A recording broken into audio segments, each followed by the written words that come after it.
Maya Chen smoothed her black dress one final time as she checked her watch, 7:30.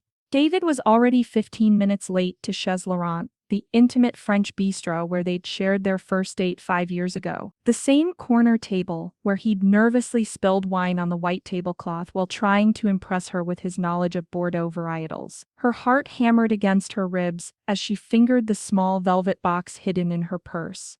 3 months of planning had led to this moment. She'd coordinated with the restaurant manager, Mark, who had promised to dim the lights at her signal.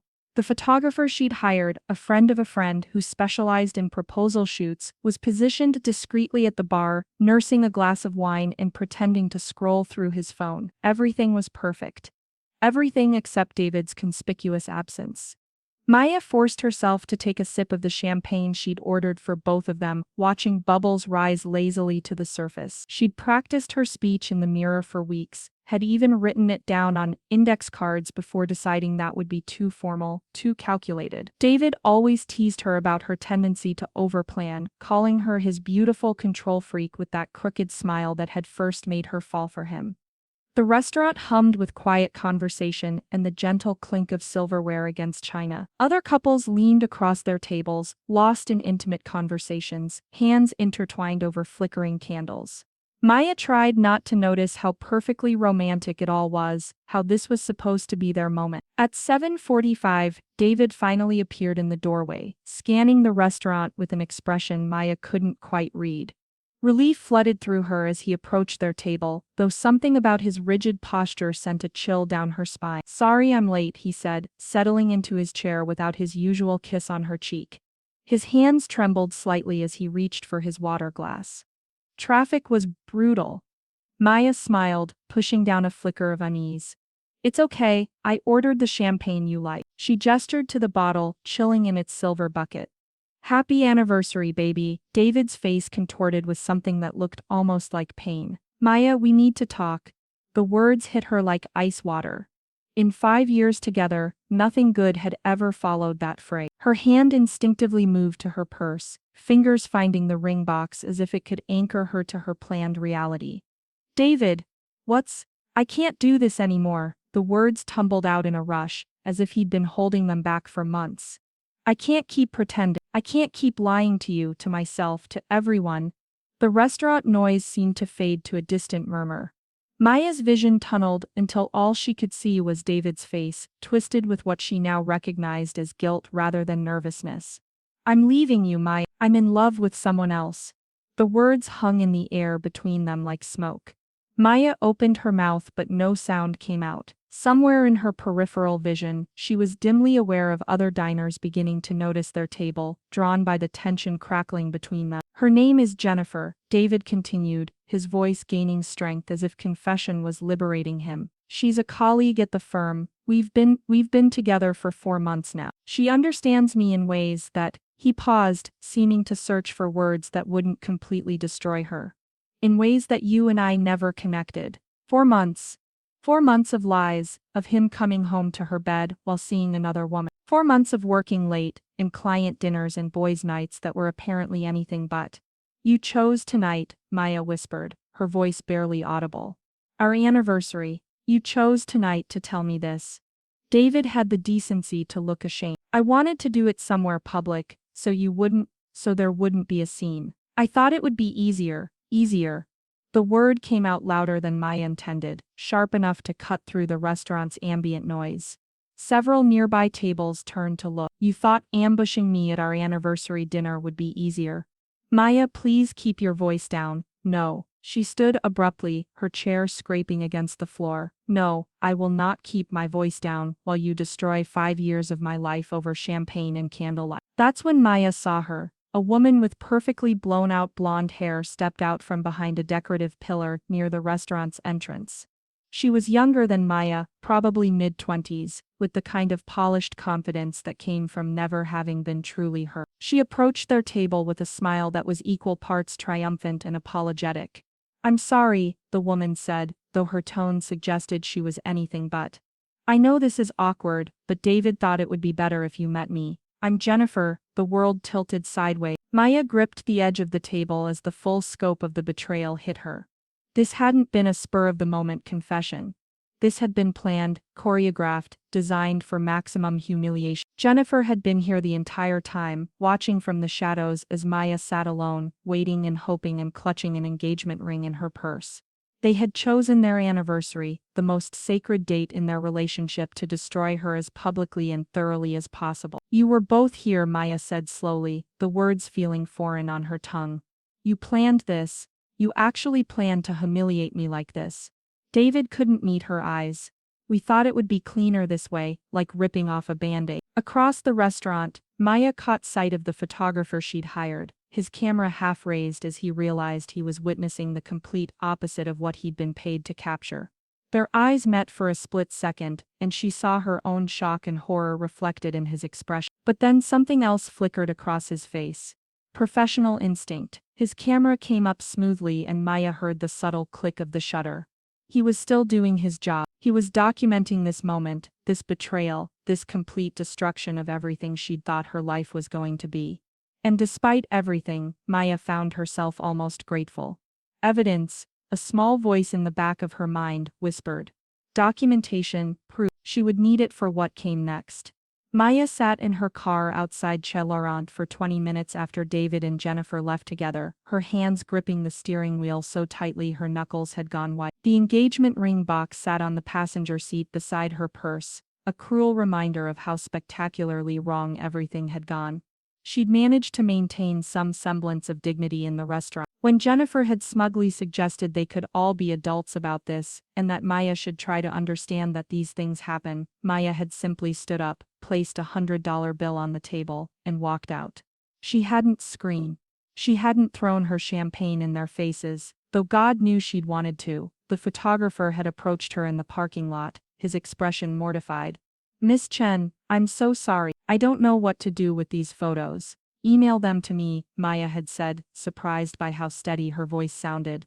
"All of them, everything you captured." Now alone in her car, the shock was finally wearing off, replaced by a cold analytical clarity that felt foreign and familiar at the same time. It was the same mindset she slipped into during crisis management at work, when a client's campaign went sideways, and she had to figure out how to salvage the situation.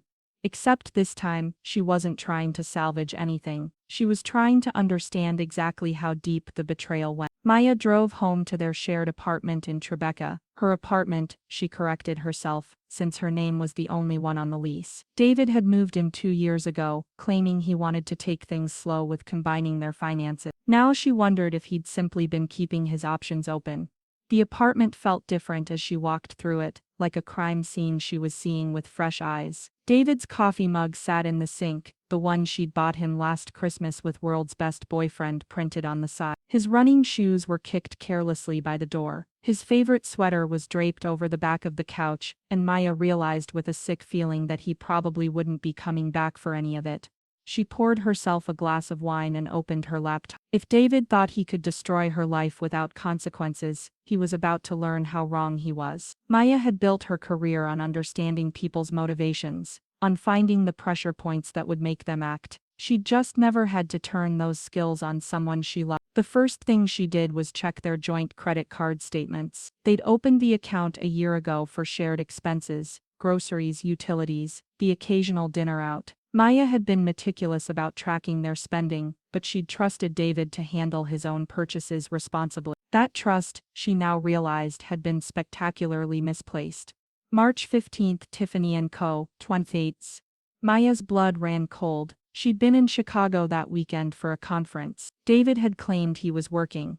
March 22, the Plaza Hotel, 400. Maya had been visiting her parents in California. April 3, Saks Fifth Avenue. Another weekend she'd been out of town. April 18, Le Bernardin.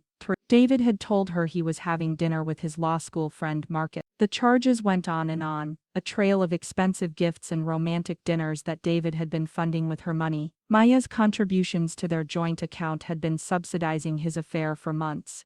But the financial betrayal was just the beginning. Maya opened her laptop and began systematically going through every shared account, every digital footprint of their relationship. What she found made her stomach turn.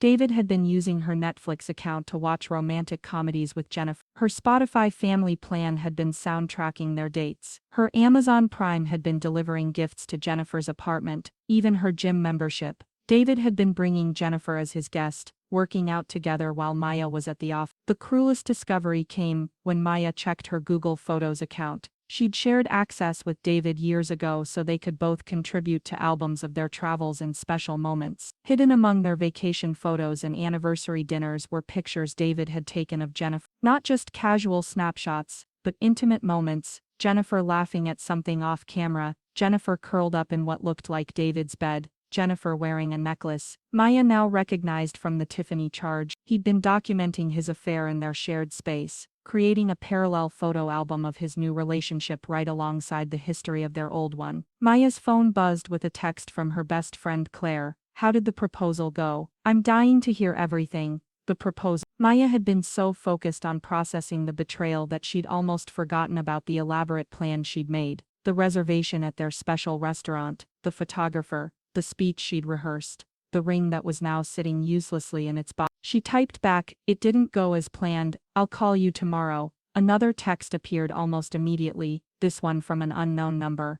"Maya, it's Jennifer. I know tonight was hard, but I hope we can find a way to be civil about this. David cares about you and doesn't want to hurt you more than necessary." Maya stared at the message, feeling something cold and sharp crystallize in her chest. Jennifer had somehow gotten her phone number, probably from David, and was now attempting to manage the situation to position herself as the reasonable one in this triangle. The audacity was breathtaking. 4 hours ago, this woman had been hiding in a restaurant, waiting for the perfect moment to deliver the killing blow to Maya's relationship. Now she was texting about being civil.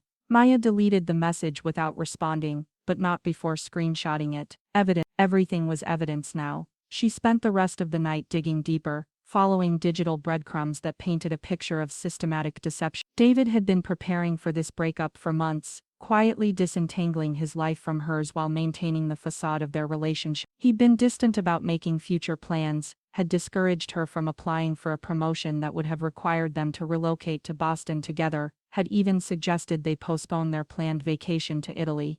All while falling in love with someone else on Maya's dime. By dawn, Maya had compiled a comprehensive dossier of David's betrayal, financial records, photos, text messages, location data from shared apps. She had enough evidence to ruin him in a dozen different ways. By dawn, Maya had compiled a comprehensive dossier of David's betrayal, financial records, photos, text messages, location data from shared apps. She had enough evidence to ruin him in a dozen different ways. The question was, which way would hurt the most? Maya called in sick to work Monday morning, the first time she'd used a sick day in 2 years. She needed time to think, to plan, to transform her raw fury into something more calculated and devastating. She'd always been strategic in her approach to problems, but this required a different kind of precision. This was personal. She spread David's betrayal across her dining table like a general planning a campaign. Credit card statements, screenshots, photos from the photographer, Jennifer's condescending text message, each piece of evidence was a weapon waiting to be deployed. But Maya had learned long ago that the most effective attacks weren't always the most obvious ones. David worked at Hartwell Klein and Associates, one of Manhattan's most prestigious corporate law firms. It was the kind of place where reputation was everything, where even a whiff of scandal could derail a career that had taken years to build. Maya had attended enough firm parties to understand their culture: conservative, image-conscious, and absolutely unforgiving when it came to ethical violations. More importantly, she knew exactly where Jennifer worked. HR. At the same firm. Maya opened her laptop and navigated to HKNA's employee handbook, which was publicly available on their website. She'd looked at it before during cocktail party small talk with David's colleagues, but now she read it with the focus of someone looking for vulnerabilities. Section 4.3 Personal Relationships in the Workplace. Employees are strictly prohibited from engaging in romantic relationships with colleagues that could create conflicts of interest, compromise professional judgment, or create the appearance of favoritism. Any such relationships must be immediately disclosed to HR and may result in disciplinary action, including termination. Maya smiled grimly. Jennifer worked in HR. She would have known this policy better than anyone, and she'd violated it anyway. The irony was almost too perfect, but the workplace relationship was just the beginning.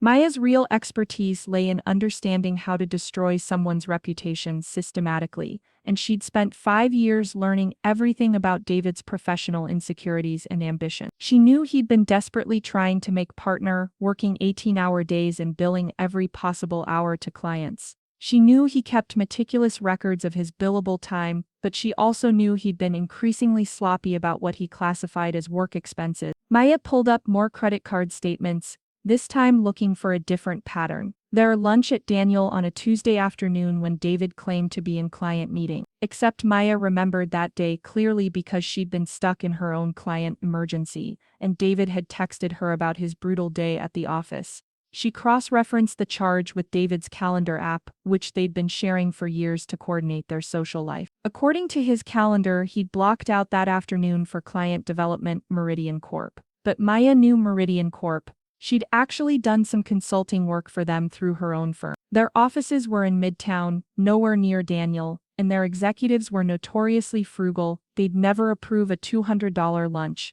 David had been billing his affair dates to clients. It was exactly the kind of ethical violation that would end his career instantly. Maya made a note to dig deeper into his billing records. If she could find a pattern of fraudulent charges, she could destroy him professionally, while maintaining complete deniability. After all, she'd simply be reporting legitimate ethical violations to the appropriate authority. But even that felt too simple, too clean. David had humiliated her publicly, had turned their anniversary into a weapon against her. He'd used her own money to fund his betrayal, had contaminated their shared digital life with his affair, had been planning to abandon her for months while pretending to love her. He deserved something more creative, something that would give him a taste of the public humiliation he'd served her. Maya picked up her phone and scrolled through her contacts. After 6 years in marketing, she'd built relationships with journalists, bloggers, social media influencers, and PR professionals throughout the city. She'd helped launch viral campaigns, managed crisis communications, and knew exactly how to craft a story that would spread like wildfire through Manhattan's interconnected professional networks. She also knew how to do it without leaving fingerprints. Maya opened a new browser tab and created an anonymous email account. Then she began crafting her strategy, layer by layer, like a matryoshka doll of revenge. Each element would trigger the next, creating a cascade of consequences that would be impossible for David to stop once it started. First, the professional destruction. She would report David's billing fraud to HKNA's ethics committee through proper channels, but she'd do it anonymously and with enough documentation that they'd have to take it seriously. The investigation alone would damage his reputation, and if they found what Maya suspected they would find, it would end his career. Second, the workplace relationship. A separate anonymous tip to the firm's management about David and Jennifer's undisclosed relationship would trigger its own investigation. Even if they didn't fire both of them immediately, the scandal would make their lives miserable and their future at the firm untenable. Third, the social campaign. Maya would leverage her network to create a whisper campaign about workplace affairs and financial impropriety, using just enough specific details to make it clear who she was talking about without explicitly naming names. In Manhattan's legal community, where everyone knew everyone, it wouldn't take long for people to connect the dots. But Maya's coup de grace would be personal. She still had the engagement ring, the ring she'd bought with her own money, the ring that was supposed to symbolize their future together. She was going to give it to David after all, but not in the way she'd originally planned. Maya spent the afternoon refining her plan, checking and double-checking every detail. She'd learned from David himself that the best legal strategies were multi-layered, with each element reinforcing the others and creating multiple paths to victory. By evening, she was ready to begin. She started with the anonymous email to HKNA's ethics committee, attaching carefully redacted copies of David's billing records and credit card statements. She kept the tone professional and concerned, like a whistleblower who'd stumbled across something troubling and felt compelled to report it. "I've become aware of potential billing irregularities involving one of your associates," she wrote. "I believe these may constitute fraudulent charges to client accounts, and I felt it was my ethical obligation to bring this to your attention." She hit send and felt a thrill of satisfaction run through her. Phase 1 was complete. Maya poured herself a glass of wine and settled in to write phase 2. She had all night, and she intended to make every moment count. David had taught her that revenge was a dish best served cold, but he'd forgotten to mention that it was also a dish best planned by someone who understood exactly how to destroy a reputation. He was about to get a masterclass in consequences. The first sign that Maya's plan was working came exactly 48 hours after she'd sent the anonymous email to HKNA's ethics committee. David texted her, the first communication they'd had since the anniversary dinner disaster. Maya, we need to talk. Something's happening at work, and I think it might be connected to you. She stared at the message, savoring the panic she could read between the lines. She'd been expecting this. Ethics investigations at law firms moved quickly when there was documented evidence of billing fraud. Maya had made sure her anonymous tip included enough specific details and supporting documentation that they'd have to take it seriously. She didn't respond to David's text. Instead, she put her phone on silent and focused on launching phase 2 of her plan. Maya had spent Tuesday evening crafting a second anonymous email, this one to the managing partners at HKNA about the undisclosed workplace relationship between David and Jennifer. She'd been careful to phrase it as a concerned colleague who'd noticed increasingly inappropriate behavior and potential conflicts of interest. The email mentioned specific dates when David and Jennifer had been seen together outside of work, information Maya had gleaned from Jennifer's own social media posts. I felt compelled to bring this to your attention given Ms. Morrison's role in HR and the firm's clear policies regarding workplace relationships, Maya had written. I believe this situation requires immediate investigation to protect the firm's integrity. By Wednesday afternoon, the legal gossip network was already buzzing. Maya's former colleague Sarah, who worked at a competing firm, texted her, "Girl, what's the tea with your ex? I'm hearing some wild rumors about billing fraud at HKNA."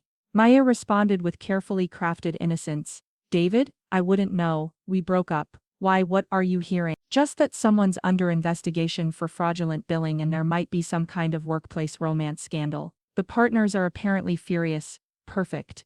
The whispers were spreading exactly as Maya had anticipated. In Manhattan's incestuous legal community, a scandal at one firm became entertainment for all the others within hours. That evening, Maya received a barrage of increasingly frantic calls from David. She let them all go to voicemail, then listened to them with the same analytical detachment she brought to client crisis management.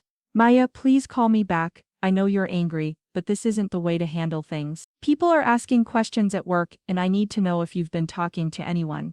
Seriously, Maya, this is getting out of hand. They've suspended me pending some kind of investigation. I could lose my job over this. Whatever you think I did, we can work it out, but you need to stop whatever you're doing." "Fuck, Maya, they found the credit card charges. They're saying I billed personal expenses to clients. This could destroy my career. Please, just talk to me. I know I hurt you, but this is insane." Maya saved each voicemail carefully. David's desperation was music to her ears, but she wasn't done yet. Phase 3 was about to begin. Friday morning, Maya created a series of social media posts on her professional Instagram and LinkedIn account. She built a substantial following over the years: marketing executives, PR professionals, journalists, and business leaders throughout the city. Her posts were carefully crafted to seem like general observations about workplace ethics, but anyone who knew her story would understand exactly what she was really talking about.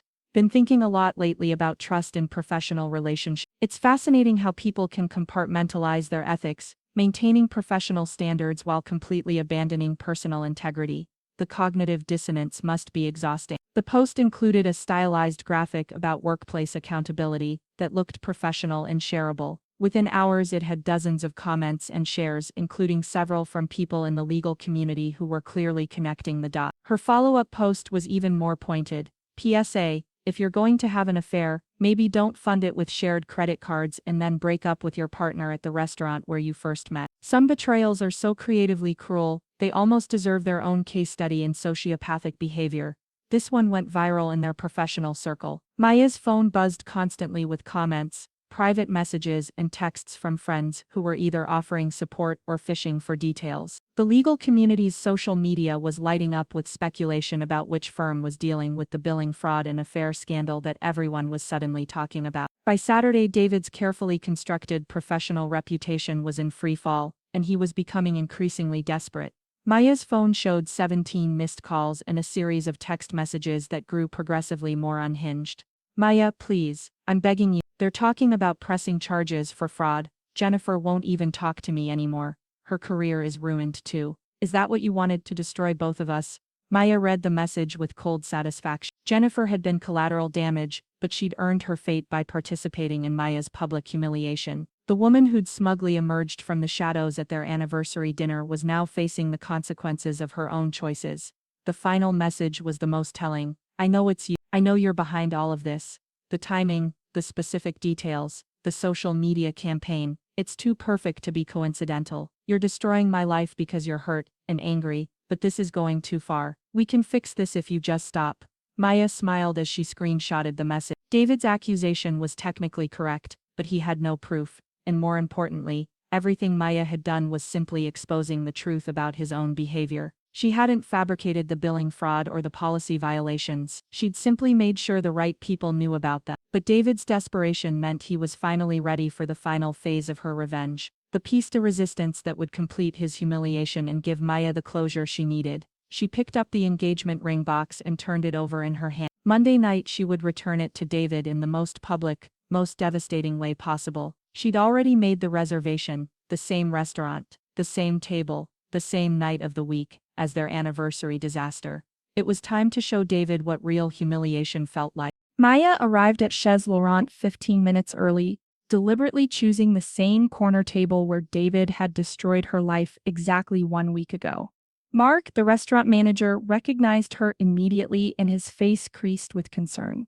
Miss Chen, I wasn't expecting to see you back so soon. Is everything all right? Everything's perfect, Mark. I'm meeting someone tonight who needs to learn an important lesson about consequences. She'd spent the weekend carefully orchestrating this final act. A few strategic texts to mutual friends, a casual mention on social media about closure and returning something that doesn't belong to me, and most importantly, a message to the same photographer who'd captured her humiliation. I have another job for you. Same rate, same discretion, but this time you'll be documenting justice. Maya wore the same black dress from their anniversary dinner, but everything else about her was different. Her posture was confident rather than nervous, her expression serene rather than hopeful. The engagement ring box sat prominently on the table in front of her, impossible to miss. David arrived 10 minutes late, looking like he hadn't slept in days. His usually pristine appearance was disheveled, wrinkled shirt, unshaven face, dark circles under his eyes. The confident lawyer who'd destroyed her life a week ago had been replaced by a broken man who understood that his world was collapsing. Maya, he slumped into the chair across from her, his voice hoarse. Thank you for agreeing to meet me.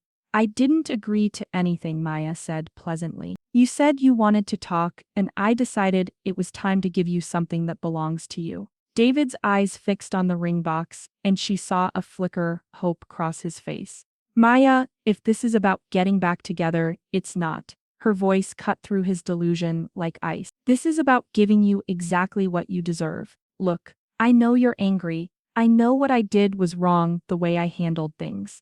The way you handled things? Maya laughed, a sound with no warmth in it. David, you embezzled money from our joint account to fund an affair. You used my streaming services, my Amazon account, my gym membership to date another woman. You contaminated our shared photo albums with pictures of her. You spent months systematically preparing to abandon me while pretending to love me, and then you chose our anniversary to humiliate me in the most public way possible. David flinched at each accusation, but Maya wasn't finished. You brought her to our restaurant. You made her hide in the shadows like some kind of predator while I sat here alone, thinking I was about to propose to the man I loved. You turned the most important moment of my life into a weapon against me. I know, but Maya, and now, Maya continued, her voice growing stronger. You have the audacity to sit here and suggest we can work it out. After everything you've done, David leaned forward desperately. Maya, whatever you've done to my career, it's working. I get it. You've made your point. They fired me yesterday. Jennifer too. The ethics committee is recommending criminal charges for the billing fraud.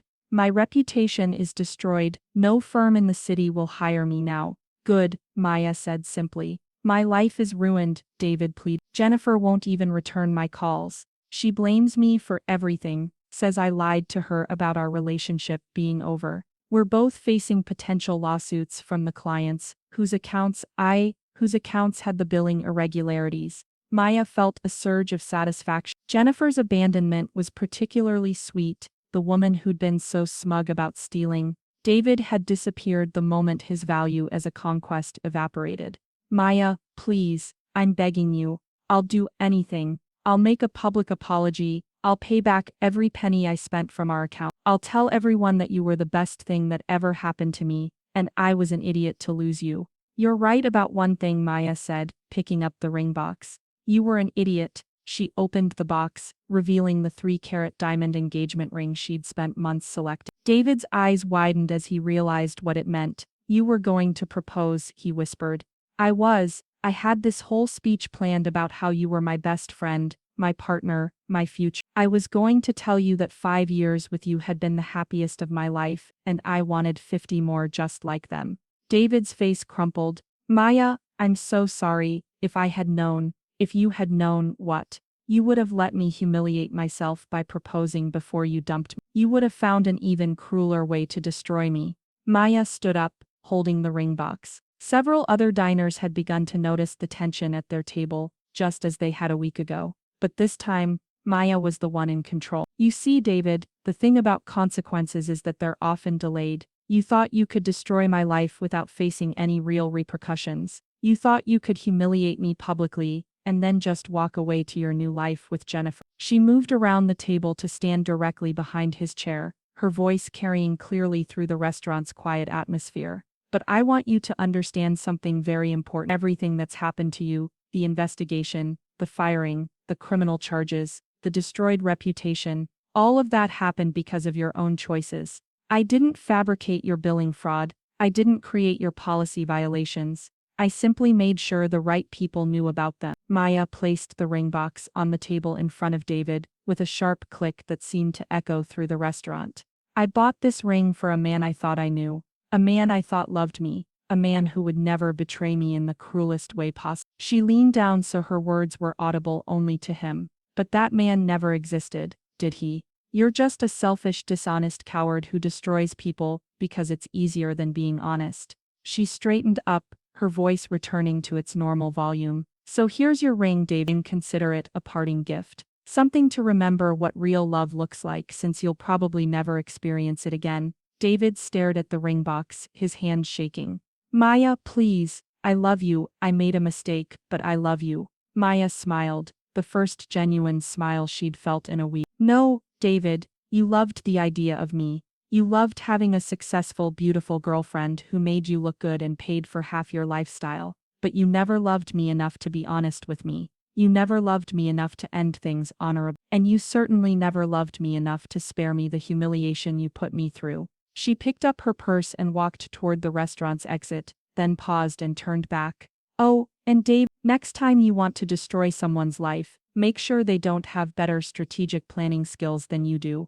As Maya walked out of Chez Laurent for the second time in a week, she heard David call her name once, desperately. She didn't turn around. Behind her, she knew the photographer was capturing every moment of David's breakdown, just as he'd captured hers. But this time, Maya was the one walking away with her dignity intact. This time she was the one leaving someone else shattered at that corner table. Justice, Maya thought, tasted infinitely better than revenge. 6 months later, Maya sat in her new corner office on the 32nd floor of the Chrysler Building, watching the sun set over Manhattan. The promotion to senior vice president had come with a substantial raise, a bigger apartment in Soho, and most importantly, the respect of colleagues who'd witnessed her grace under pressure during the most difficult period of her personal life. The crisis management skills she'd used to orchestrate David's downfall had somehow translated into professional growth. When word had quietly spread through the marketing community about how Maya had handled her personal betrayal, not with public breakdowns or desperate social media posts, but with strategic precision and quiet dignity, several headhunters had reached out. Her current firm had countered with a promotion rather than lose her to a competitor. Maya's assistant knocked on her office door. Miss Chen, your 7 o'clock dinner reservation is confirmed, and the car will be downstairs in 20 minutes. Thank you, Sarah. Maya was meeting James for dinner at a quiet Italian place in the village. the kind of unpretentious restaurant where they could talk for hours without cameras or drama or any echoes of her past life. James was a freelance journalist she'd met at a media conference 2 months ago, someone who made her laugh and who looked at her like she was fascinating rather than convenient. He was also someone who'd never known David, had never heard the story of their relationship or its spectacular end. Maya had told him only that she'd gotten out of a long-term relationship that hadn't worked out, and James had respected her privacy enough not to push for details. It was refreshing to be with someone who valued her for who she was now, not who she'd been, or what she'd survived. As Maya gathered her things, her phone buzzed with a text from her best friend Claire. "Drinks tomorrow. I have gossip about your ex." Maya had heard occasional updates about David over the months, usually through Manhattan's interconnected professional network. He'd avoided criminal charges in the end. The firm had decided not to prosecute, in exchange for full restitution to the affected clients, but his legal career was effectively over. Last she'd heard, he was working at an insurance company in New Jersey, far from the prestigious Manhattan law firms he'd once aspired to join as a partner. Jennifer had disappeared entirely from their social circle, reportedly moving back to Ohio after failing to find another job in the city. The professional networking sites, where she'd once posted career updates and inspirational quotes, had gone silent. Maya felt no satisfaction in their continued struggles. The sharp anger that had driven her revenge plot had faded months ago, replaced by something healthier indifference. David and Jennifer had become footnotes in her life story, cautionary tales about the consequences of betrayal, rather than ongoing sources of pain. She typed back to Claire, "Rain check. I have dinner plans, but I'm not really interested in David updates anymore. Good for you, new guy again." "Maybe," Maya replied, smiling to herself. The elevator ride to the lobby gave Maya a moment to reflect on how much had changed. The woman who'd sat in this same building 6 months ago, frantically planning elaborate revenge schemes, felt like a stranger now. That Maya had been operating from a place of hurt and anger, desperate to reclaim some sense of control and justice. This Maya, the woman who'd built a new life, a new career trajectory, a new relationship, understood that the best revenge had never been David's destruction. It had been her own reconstruction. Outside, the city hummed with its usual evening energy. Maya slipped into the car that would take her to dinner with James, to a quiet restaurant where no photographers lurked and no anniversaries haunted the corners. As Manhattan blurred past her window,